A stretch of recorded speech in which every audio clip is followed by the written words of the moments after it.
Sex robots have the potential to provide a valuable service for people who are elderly, disabled, or who find intercourse traumatic, but they also carry ethical risks, experts say.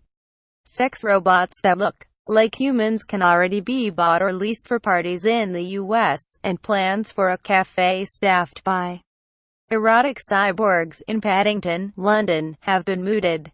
The authors behind the Foundation for Responsible Robotics (FRR) report, published on Wednesday, believe they could herald a revolution in sex, helping people who would otherwise find it hard to have intimate relationships. But they also raise concerns that sex robots could increase the objectification of women, alter perceptions of consent, and be used to satisfy desires that would otherwise be illegal. Dr. Amy Van Winsberg, assistant professor in ethics and technology at the Technical University of Delft and FRR co-director, said, "If we are talking about individuals who are not only disabled but have been traumatized in some ways, this could be a beneficial instrument, if you will, to help them in their sexual healing process."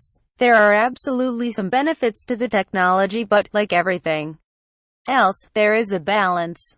You have to strike a balance between lack of regulation, so we have all different uses and personifications of children and women as sexual objects, or you have overregulation and you stifle the technology.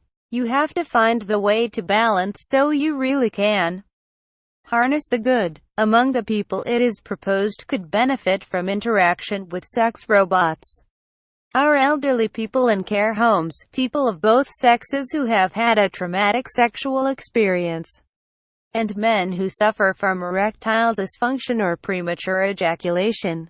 Facebook, Twitter, Pinterest. Rise of the Sex Robots report co-author Noel Sharkey, professor of artificial intelligence and robotics at Sheffield University, said their popularity will ultimately be determined by how realistic they are in their social acceptability.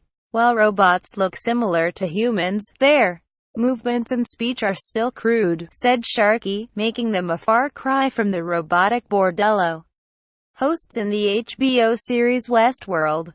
It might be a little niche thing, or it might be something that stag nights go to, said Sharkey. He also raised the prospect of it being a safe way for couples to experience a menage a trois.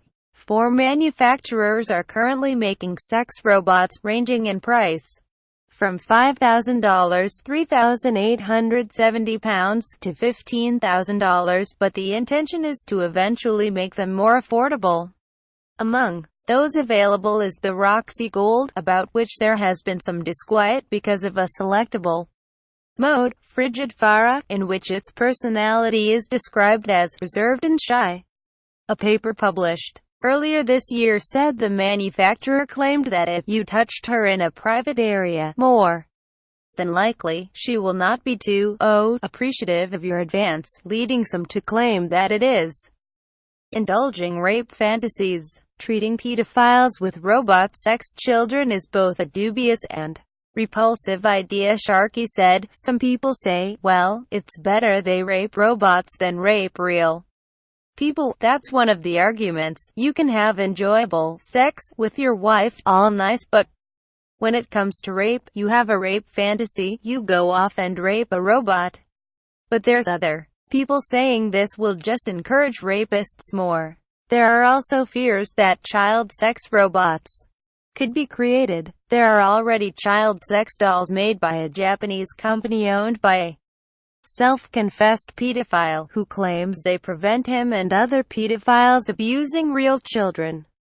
However, Sharkey is skeptical of the argument that robots can help people get over rape or child sex fantasies, suggesting it is more likely to encourage pedophilia and make it acceptable to assault children. The report quotes Patrick Lynn, director of the Ethics and Emerging Sciences Group at California Polytechnic State University, who says treating pedophiles with robot sex children is both a dubious and repulsive idea.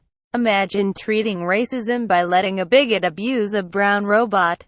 Would that work? Probably not. Both male and female robots are available, but there are particular concerns they could amplify objectification of women, with complaints that female versions are based on representations garnered from pornography.